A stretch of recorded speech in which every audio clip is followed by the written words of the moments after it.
Hello, everybody. Welcome to another episode of Two United Fans. As always, I'm Kyle. And I'm Notch. We got a great episode coming your way today. We're going to start out with our usual analysis segment. We're going to talk about the Minnesota United's 1-1 draw with the Carolina Railhawks. Man, I was hoping for a win, Notch. So we're out of the spring running, but we'll break down the game for you and talk about our 3 points about how it went. And next, we've got a special segment today that we're starting. We're kind of bringing back, don't we? Drinks Discourse. And we'll kind of tease that for you for now and leave it till later to explain what it is. But we're going to discuss a controversial topic, so let's just leave it at that for now. One thing I do want to mention, Ducks of a Warrior. We got t-shirts that are on sale for $20. They're on sale online. They're also on sale at the tailgate of the home game coming up this weekend. So come pick those up. Buy them online, Be great. Show your love for our good luck duck. But anyway, without further ado, let's take a break right now and come back with our analysis segment. This is Bruce McGuire from Du Nord Football Show, and you're watching Two United Fans.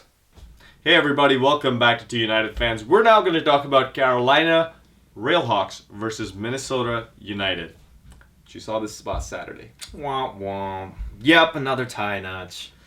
Draw points, kind of the story of our season. Unnecessary, late goals, tired players. But let's move on to our 3 points. Point number 1, Miguel Almiron wasn't there.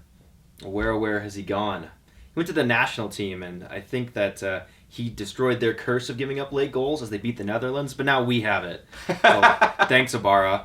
But he was gone, and so we had some other players coming in. Banks specifically taking his role, staying the same formation. How did you think the team overall did in Banks, too? Well, first of all, J.C. Banks did have that goal. He was, the speed showed very well with his runs down the wing.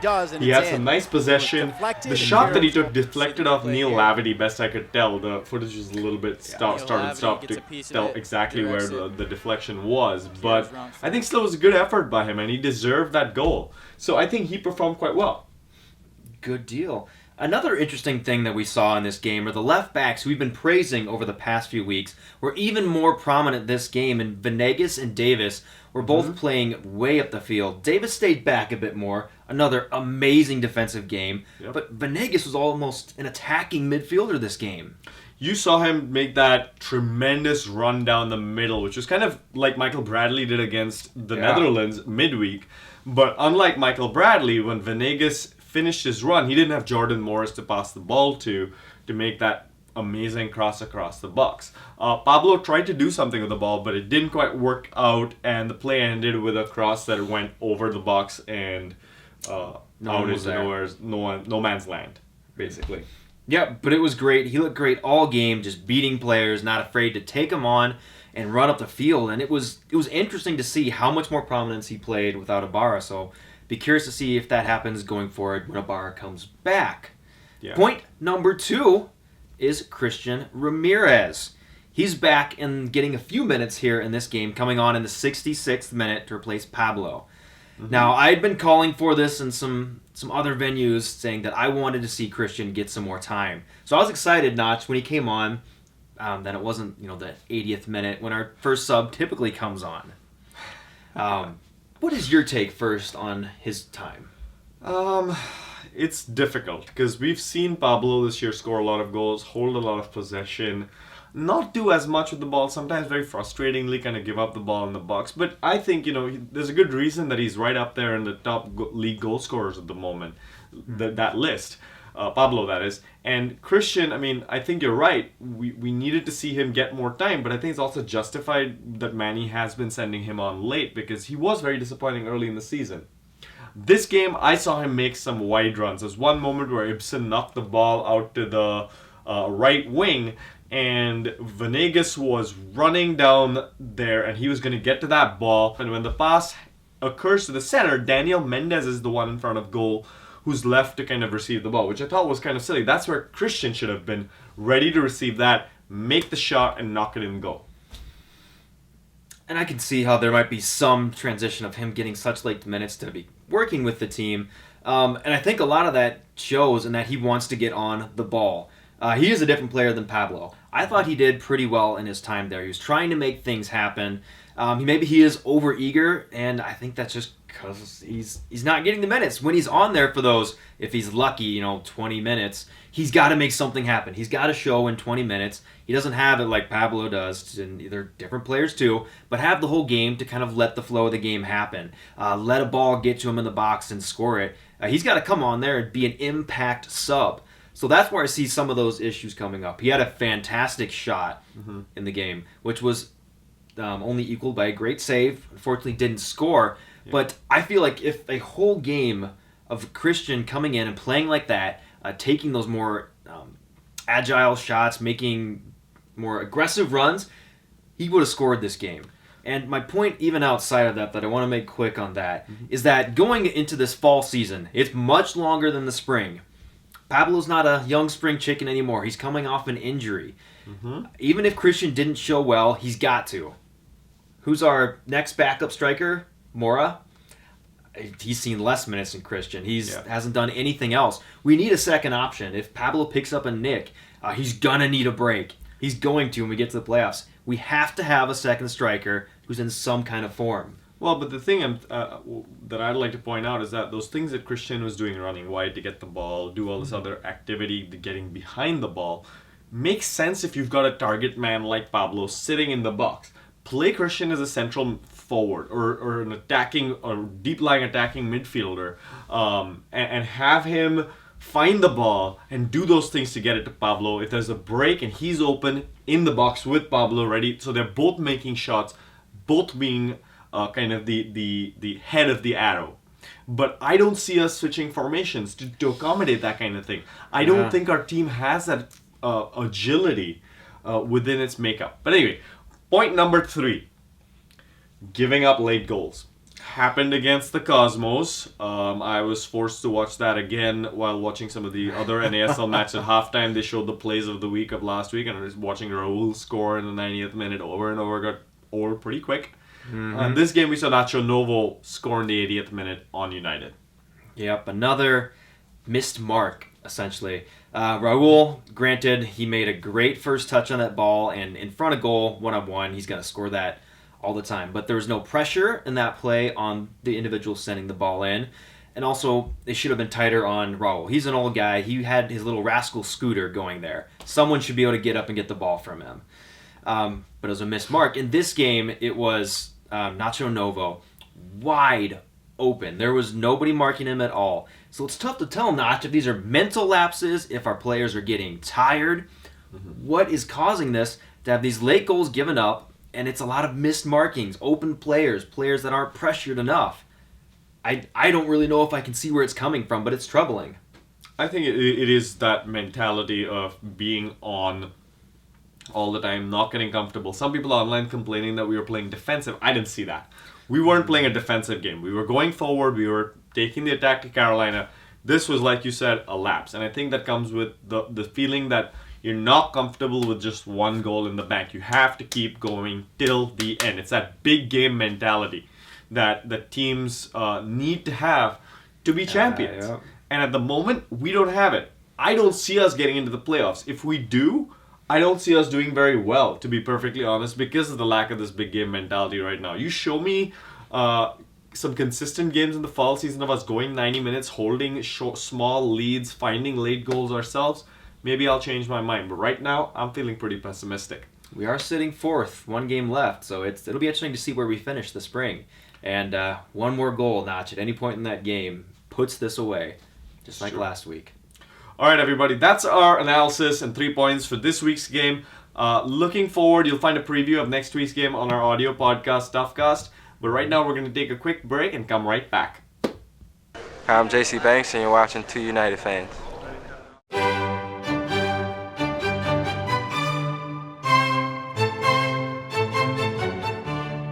Hey, everybody, welcome to Drinks Discourse.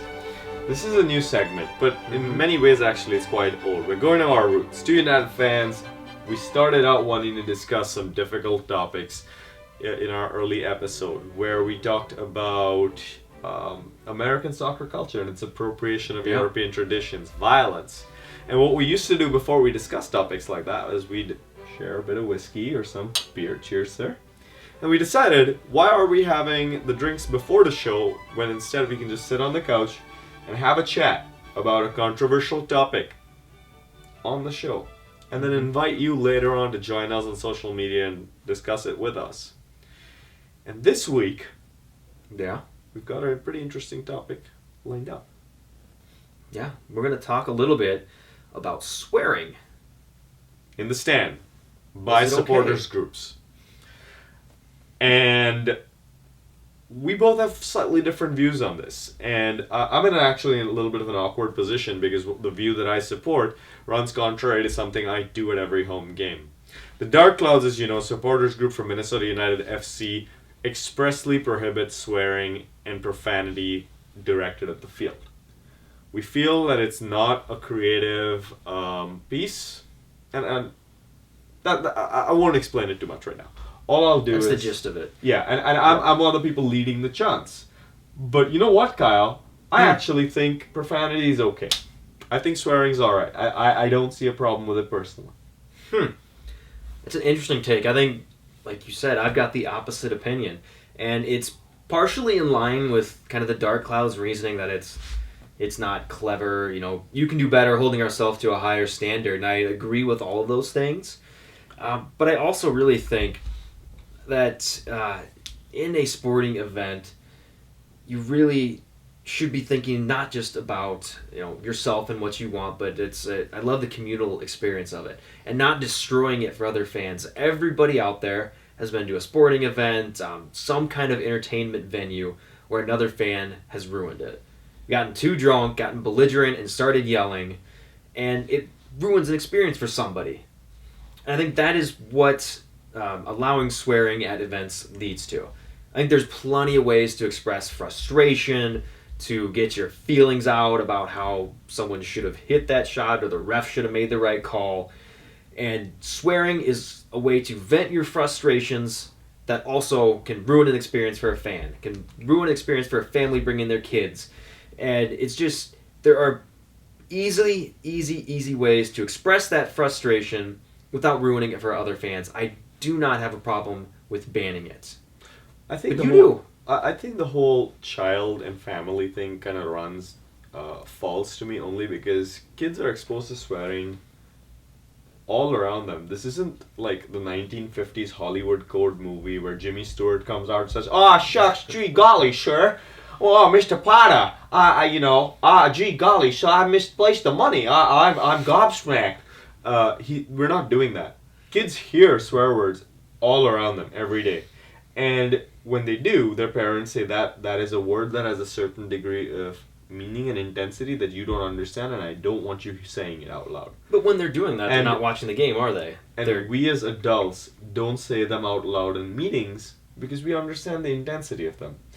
But when we're in private conversations and I want to underline a topic, I use a swear word.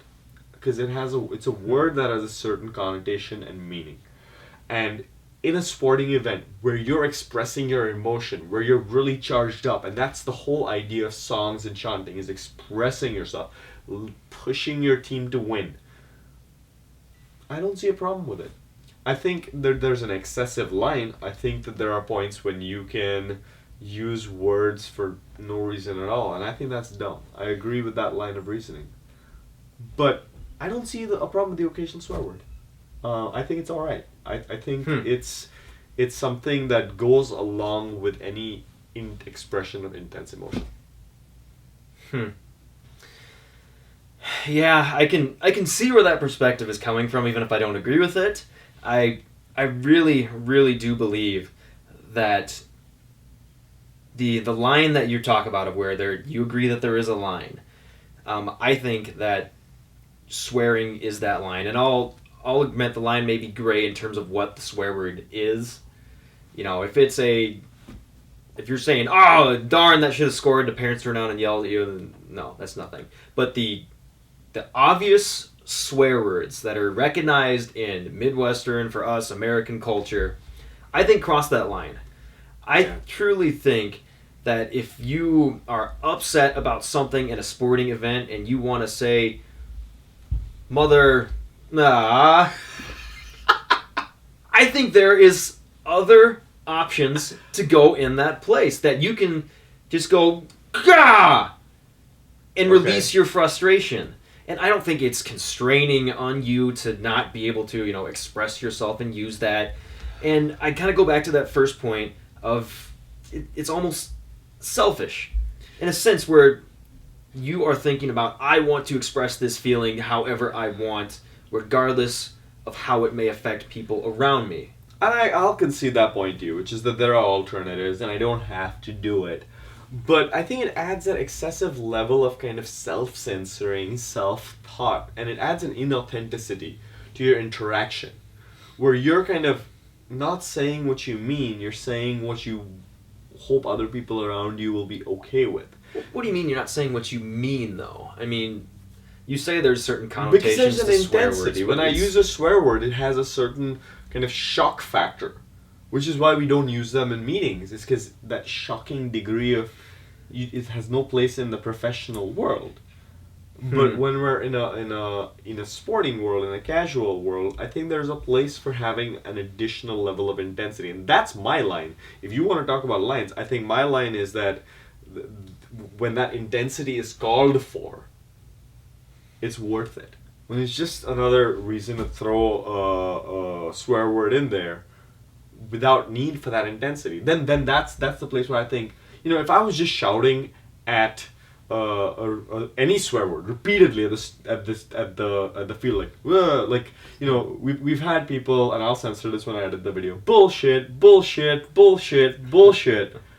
That's kind of lame, but there's a chant that I heard at Providence Park, which I'm not forgetting, but there's a fuck in there.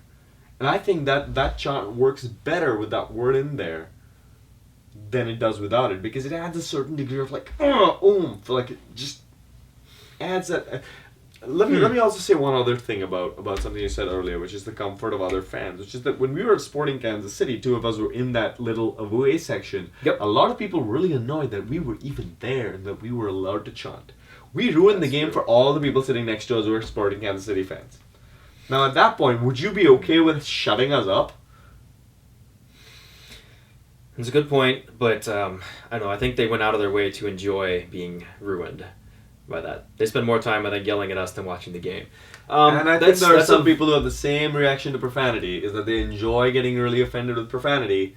That's true. Than really kind of really having an issue with it. I think we can take out those outliers of people who are going to get offended just because they like getting offended. Sure. And at a soccer game, I think it is okay, and it's a given, and it's okay that it's a given that there will be loud chanting. That is a soccer game. That is known. The fans who sat there at Kansas City knew you're opening yourself up to something, which is knew that it was okay that people in that section would be chanting. That's where fans always sit. I think the expectation that there's going to be noise is acceptable. I do not think there is any expectation that explicitive language will be used in soccer stadiums. Really? In the culture. Sports teams in America, at sports games, you're not going in there not expecting explicit That's language? back to the beginning. I think that ruins experiences. I think that at most U.S. sporting games that I've been to, I've heard an angry dad or an angry fan Is that behind okay? me shout. Would you be okay if they shut that down? I don't know. I feel like it's all right. I think it's a commonly accepted norm, and this is the thing. A piece of there's a societally accepted norm, but somehow we're kind of setting a standard that's different for TV for this soccer game. But I think we've reached an impasse. I think this is where we have to leave it to you on social media to agree or disagree. I just want to make one statement very clear, which is that I think it's part of the Dark Cloud's history, culture, and tradition not to use profanity. And I have no issues with that. I think that's something that folks much smarter, older, and the folks who were there before we ever came around, that's a tradition that they established, and I'm going to stick to it the whole time I'm a Dark Cloud. So don't worry about that point. This is just something we wanted to discuss, because it's a salient issue, and we run up against it with new fans in Minnesota United all the time. So yeah, let us know, guys. We'd love to hear from you. Keep this discussion going. We'll respond to any questions you have online and keep talking about this. And one thing we do want to say is we're going to keep this going with this Drinks and Discussion. And next week, we've got a topic that we're both pretty excited and, I guess, nervous to discuss a little bit.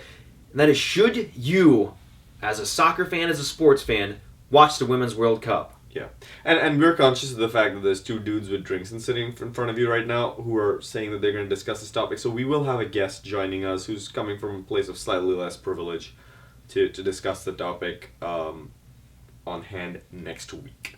So join us for Drinks and Discourse again. For now, I'm Notch. And I'm Kyle. We'll come back to you in just another moment after a break. Cheers, everyone. I'm Nick Rogers, and you're watching Two United Fans. Well, we hope you all enjoyed little Drinks and Discourse. We have plenty more to come for you and plenty more exciting topics like we talked about. I want to thank everybody again for watching another episode of Two United Fans and remind you all to subscribe on YouTube, like us on Facebook, and follow us on Twitter at Two United Fans to stay in touch with all the great things that we keep coming your way. But wait, there's more. Billy Mays here with Two United Fans, and I'm here to tell you that we also make not just one, but two podcasts. The other one is called TUFcast. It's on iTunes, it's on Stitcher, it's on all the audio platforms that you love, and we're coming to you tomorrow with that. Good night, everybody.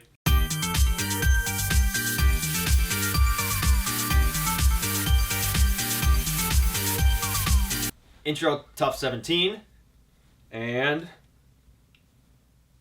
action. Hello, everybody. Have a good day. God. Just died there. Nothing. Intro and outro knots. Just splice it and right down the middle. Will brings the Discord last, so that we don't. Yeah.